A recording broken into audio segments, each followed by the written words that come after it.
Hey guys, my name's Khadroth, and if you've never met me, I'm a veteran player of FGO. Today I want to go over with you guys my new player guide. This is something I've been working on for months, and not because it was so hard, but just because for the most part there was a lot of research that went into it, a lot of time spent writing it, and just, time spent trying to get the document in order for everyone. It's still a growing process as I'm still going through it and making adjustments to make it better. But this is a fully up-to-date for 2022 guide.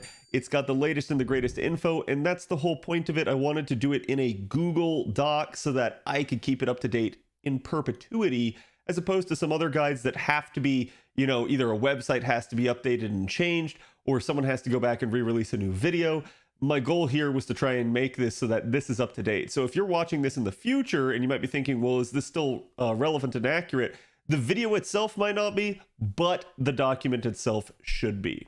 Now for this new player guide, I wanted to go through everything for you guys. Again, my goal here isn't to make this super exhaustive in video form. You guys are going to have to go through this and read this, but I did want to sort of cover this in a more generalized sense that you guys get a feel for it. Again, this is going to be a stream of my consciousness. I do want to sort of cover some of the basics of the guide so that you guys can understand a little bit more how it works, but I did also want to touch on a couple things. So again, just starting off here at the beginning, I have the introduction, I have all of my contact info so that if you guys need something, if you guys see a problem with the guide, feel free to reach out, feel free to contact me. I'll try to get it adjusted as soon as I can, even if it's just feedback or advice on the guide as to how it's laid out or something like that. I don't mind it as long as you guys are criticizing it constructively. This definitely helps. So my goal here with this guide is obviously to have a fully up-to-date guide for all new players of the game, no matter when they start, and that's why I'm trying to do this. I will put the link in the description below for the guide so that you guys have easy access to it, again, regardless of how up-to-date the video is. And so again, there's all my contact info. I've also included a change log here so that you guys can see what I've been working on. Again, for instance, as of this video, the most recent thing that I had done was actually fix a error with Cythenos in P type there. That was something that I hadn't noticed right off the bat. Then we have the table of contents, and this is something that I'm very proud of with the Google Doc. This is why it's so nice. I've had people ask me before to put it in PDF form, and I didn't want to, because if I do, then the PDF version of the guide might go out of date as I make updates, versus the Google Doc form, which will be really nice. The one thing I have noticed is, depending on the size of your monitor, formatting may change a little bit, or again, if you're on mobile, you may have a little bit more difficult time navigating. But the table of contents is the crux of this, and it's why it's so good, because you guys are able to quickly jump to the relevant sections for you. And so now's a good time to also discuss what the layout of the overall guide is. And you guys can see the first three sections are sort of meant to be the quick play guide for new players. This is sort of, hey, it's your onboarding, it's how you get into the game, it's guiding you through sort of the easy first steps. And then from there, I cover just about every other aspect of the game here in the other info section. This is predominantly meant to be a as needed sort of section. So again, like I said, this guide is long. It's like 160 pages. It's all double spaced and stuff, so it's kind of inflating the page count, but it is meant to be a sort of read as you need, right? I have tons of new players that I deal with on stream all the time, asking me questions, saying like, hey Kat, how does this work? What do you do for this? How do you level up your unit or something like that? And again, these are things that you might be able to find, but now you can find them all in one place. Now it will stay up to date regardless of the changes that are coming into the game, because my goal is to keep this up to date for you, the community. And again, it's very easy to navigate because you're going to be able to find the parts that you want that are bookmarked into the actual thing. So you can click on the bookmark and it'll jump you right to it. On top of that, at the bottom of every single page, there is a return to table of contents, so you can quickly go back to this page, right? So I can go ahead and hit the bookmark and jump to this portion, and then at the bottom here, now sometimes I have a hard time clicking in since I'm in editing mode, but again, I can jump back. So it's really, really nice and easy. On top of that, if that weren't enough, we also have the outline over here. This is, as you guys scroll through, going to have even more detail than, say, the table of contents might, which just jumps you to the major sections. And you guys can also, on top of that, hit Control F, and then up here in the top right corner, you guys can see I can use something to find in the document. So I can type in various words, like let's say I wanted to know more about foes. I can find out where in the document I talk about foes and their appropriate time to buy them, use them, and that sort of thing. again, it's really, really nice to have this searchability, this capability, because it allows you to just find things very quickly and easily, regardless of where it might exist under what section. Because again, like I said, the other sections from here on down in the other info, it's sort of written in an as needed basis. Now, yeah, in some cases, I think I do assume that you've at least read sort of prior concept or understand prior concepts. But if you don't, if you're confused by something, that again, you can search for the keywords, you can jump to the section that's relevant for you, and you can get the information you need quickly and easily. That was the goal with this guide, is to put everything in one place so that new players, yeah, it could be overwhelming to them at first, but again, they can read it as they need it. As you start playing through the game, you're going to be able to go like, oh, hey, you know, not how do I level a unit, but what is the most efficient way to level a unit? What sort of the best practices do I want? I think understanding how to level the unit's definitely easy, and it will be covered here, but it's also one of those things where I go a lot more in depth as to the how-to and the maybe how you should be approaching this mentally and tackling it for your account to make sure that it is on the best way to being a good account for you in the long run, rather than making some rookie mistakes at the beginning and then going, oh no, I shouldn't have done that. I shouldn't have burned that thing. I shouldn't have combined that thing. That's something you got to be careful about, and it's something I cover a lot in this guide, is sort of how to approach and tackle these things. So again, the forward here is just talking about sort of what the best time to play FGO is. It talks a lot about the start dash campaigns and why, again, they're definitely a good thing if you can take advantage of them, but you shouldn't sit on them so long that you basically don't play the game. You don't start playing the game and you wait for one to happen. If that's the case, you might end up missing out on really good welfare units for the game. You might end up missing out on currencies. So it's like things where you're going, oh, hey, I want to wait for a start dash campaign because I get double the rewards. It's not necessarily as good for you, though, if you're foregoing all this currency waiting to get the double currency in the start dash campaign. Go ahead and start. That's my best advice for you guys. You don't have to pay that much attention to these things. It's typically not going to make or break your account. Again, I start out talking about the beginning of the game and the tutorial summoning. You guys are on rails for the whole first portion of the game. I ended up getting to the point talking about the class system here. And again, I used to have the original game's class system chart. I actually replaced it because I redid it myself, and in order to make it a little bit more understandable, the original class chart actually had the Pretender and Alter Ego extra classes flip-flopped, and I felt like it actually just made it more confusing for most people. It also didn't give you any of the information as to like the level of effectiveness of damage. And so it made, you know, every single class look like it dealt the same damage to every single other class. And it wasn't really a good idea. And that's, again, so I've covered sort of the nuances here without getting too, in detail about all the minutia. It's just sort of a big summary that kind of should hold true for just about everything. I think maybe the only thing I don't cover in the class chart is sort of the relationship of extra classes versus the normal classes here. And again, just always assume that unless there is like an arrow pointing to something, the relationship is neutral. That's it. That's the only thing. So it's like you're just going to deal 1 times damage. Again, to go through this, I talk about the class system and sort of the rock paper scissors thing here that you have going on, where it's like saber versus lancer versus archer. And so these units in their triangles and sort of how they interact with each other, who has advantage over who and who deals less damage to who.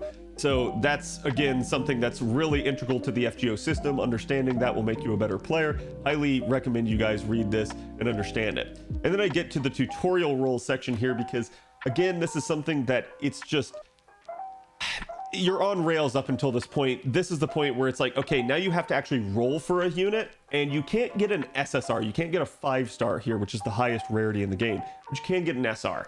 And so a lot of people make a lot of emphasis on particular ones, particularly Herc is a big one that a lot of people recommend. And he's definitely a good unit, but in this, I actually give you guys hyperlinks to the relevant campaigns for when the tutorial summon changes, because it's different on each server.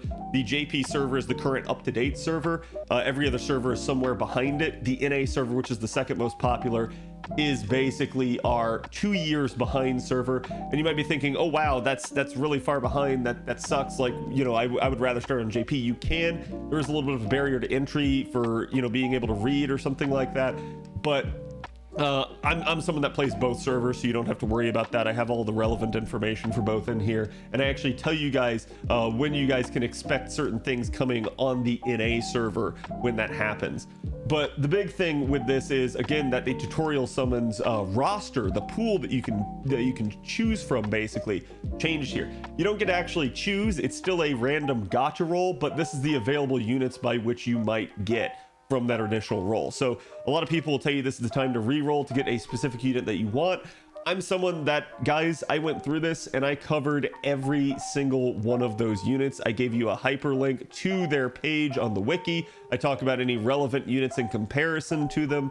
And again, I tell you what their NP type is and that sort of stuff, because their Noble Phantasm is a big factor in their kit and why you're going to bring them to an individual fight. So again, I covered everything in here, guys. Just understand this initial roll is not going to make or break your account. There's definitely some more useful units than others, I would argue, but don't feel bad. If you like a unit, if you like their concept or their design, go for it. If it's what makes you enjoy the game more, that's worth it. Okay, don't get caught up in just always having to do the most meta thing in the game. Enjoy it. Have fun with it. Get to know the units, because the story and the characters in FGO are what make this game worth playing. So again, I cover everything so that if you say rolled Astolfo, you know how to use Astolfo. You know what he's good at, what his advantages and disadvantages are. In each of these sections, I break it down in a very quick, mundane way. And again, you can go to the wiki page to actually find more information as to the actual details of the unit and sort of how they work and the scaling of their skills at each skill level. So you guys don't have to worry about that. It's all there if you need it. But certainly I tried to dumb it down and make it as simplistic as possible for new players to understand. So again, I went through all of this. If you guys want my overall advice as to who to pick, I give you guys the analysis, and I give it for you both on the first tutorial summon, which is basically for the NA crowd, and then the second one, which JP just got updated, so NA is not going to probably see this for at least a year, I would say. Sometimes NA gets some quality of life stuff ahead of schedule, ahead of the 2 years that we're supposed to be behind. And this could be one of them that we'd get, but it just depends. So we don't know when this change will occur on NA. We can assume it'll be 2 years though. So that's what I always do, is I always give you guys that time estimate. Then I talk about clearing the Fuyuki singularity, and sort of eventually the NA server will have hopefully the Arc 1 improvements campaign, which is really nice. That just came out in January of this year for JP. It adds tutorial missions, which give you a lot of statues and monuments and free ascension mats. It's really, really good for you. And then we also end up getting pure prisms, and pure prisms are really nice because as you go through the story, you'll get them, and they actually end up giving you the ability to select ascension materials from singularities, from story chapters that you are not at yet. So a lot of the time, getting a hold of some of these materials might require you to advance in story, and that's going to be one of your primary goals as a new account. The pure prisms are going to allow you to sort of fast track some of those materials and get them for your account, which is really good if you roll a unit that's supposed to come from a later story chapter. You wouldn't otherwise have the ability to get their materials. That's a huge change that came to JP. It makes it so much nicer for new players. Again, it's certainly able to be done on an NA account, on a newer account, because there are still events and stuff like that that'll give you access to it, or the monthly tickets for logging in. So there's definitely some nice stuff and ways that you guys can still advance these units that maybe have hard to get materials. It's just a lot slower of a process, but again, I'm hoping at some point they bring this to NA sooner rather than later. I also talk about the overall structure of the story. Again, story operates by virtue of chapter 1, chapter 1.5, and then chapter 2. And so 1 is all singularities. It's the original story of FGO. 1.5 is your Epic of Remnants. They're sort of like a side story. They're actually not required in any way. Occasionally you'll see them required for like a servant upgrade, or again for the materials that drop in those singularities. But otherwise, in order to progress from the story, you can go right from 1 all the way to 2. And 2 is the story of the Lost Belts. That's exactly the chapter that currently JP and NA are both on, just at different points of that. So again, that's sort of the structure of how it works. Your goal is to get caught up on story as soon as possible, because it'll really help you out. This is actually an incomplete section. It's one of the only incomplete sections in the guide. It's the SSR ticket. And basically how this works is as of anniversary 6, which will happen next year on NA, the JP server got a permanent free SSR ticket. So they were allowed to choose the SSR of their choice from either permanent units or story locked units, not limited units. And if you don't understand the difference between those, that is covered later in the guide. I talk about it under the gacha section, which is actually coming up next. And so again, that is a really nice feature. NA doesn't have it yet. I haven't made the proper video for it yet. NA actually did just have an SSR ticket, but it was a time locked one. And I actually covered that basically in the video right here for that one. So a lot of those units are overlapping with that newer ticket. So if you wanted to see some of my analysis, you'd be able to get it.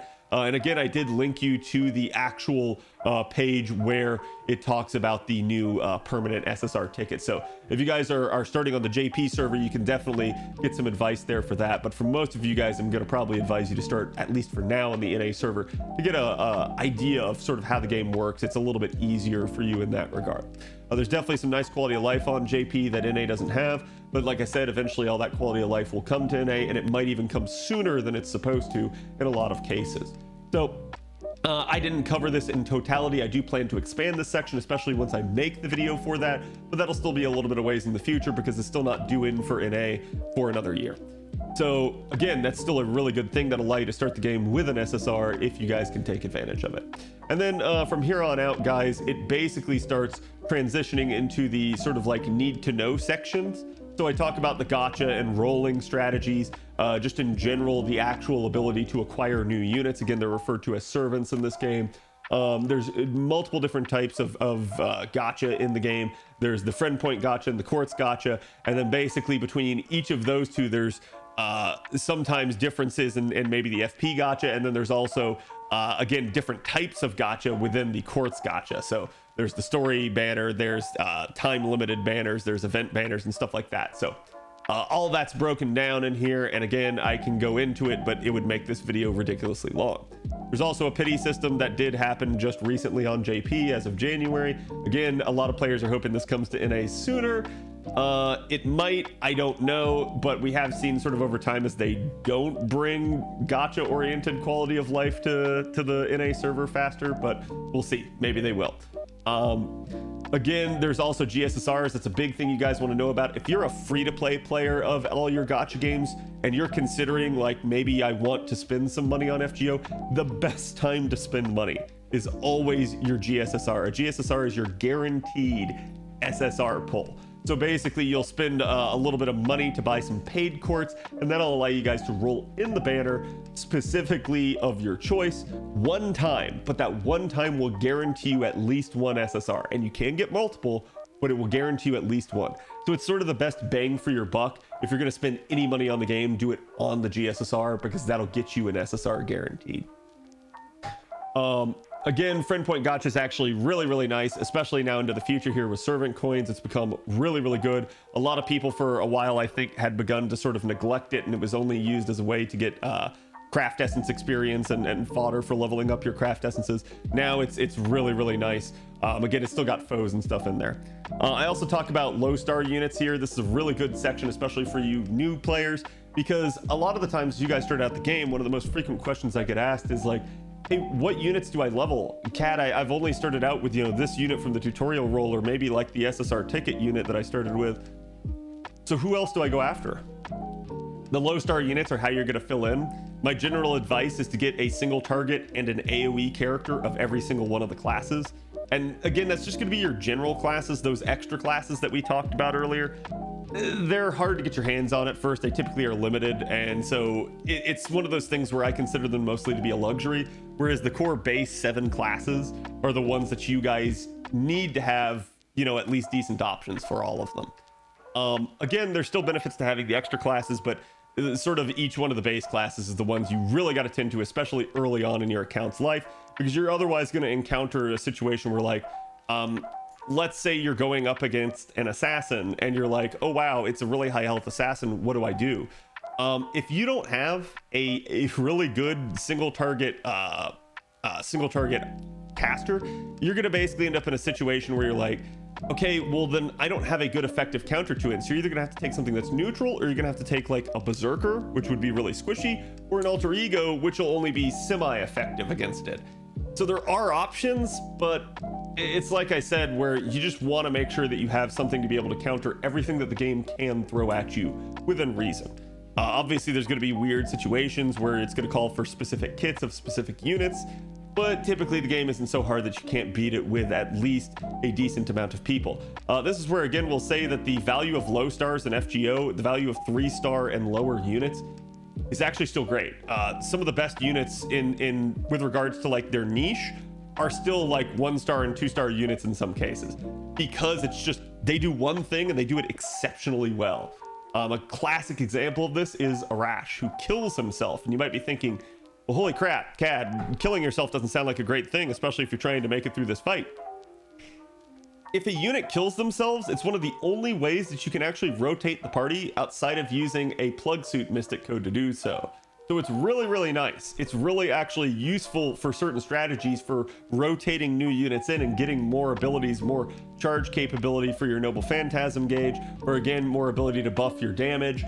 And it's really a good thing. Obviously, in some cases, like say Arash, I've told you guys before, you don't want to make him your first archer, because if he's your only archer and he kills himself, you're left with no archer. Especially if you didn't kill the enemy that he's facing. But he's still, and again, I talk about him right here, he's still a fantastic unit, and he's just one of the examples that you guys will see. And I talk about each one of these units, and there's more good units besides than what I list here. These are just sort of my go-to, hey, maybe start looking at these first, and I talk about why each one of them is important and good. So again, don't neglect your low star units. I know a lot of new players, that's an early mistake that they make, is that they just burn every low star unit. Guys, get all 5 copies of a unit before you ever burn any of them. That's the classic advice that I would give you guys. You get rare prisms for burning high rarity units, but it's not always the best thing to do.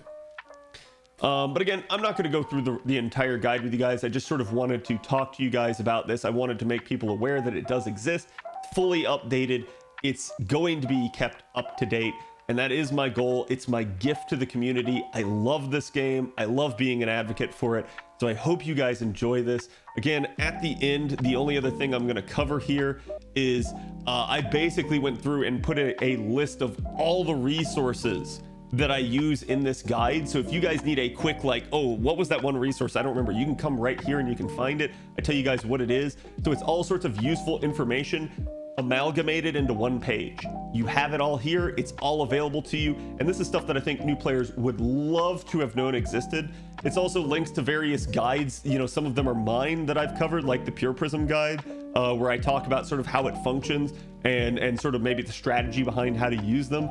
So again, they may be covered in summary in one area, but it may just link you to a more exhaustive resource in another area. But it's all here. This is everything that new players would, I think, love to see. It's really going to help them. It's certainly not going to be every possible potential helpful resource in FGO, but it's sort of the integral ones that it's like, hey, you kind of need the know-how. You kind of need the ability to at least find this stuff.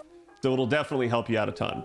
So again, I hope this is helpful to you guys. I hope you guys enjoy my new player guide. Let me know what you think. Let me know how you think I can improve it. And I will see you guys for the next video. Have a good one.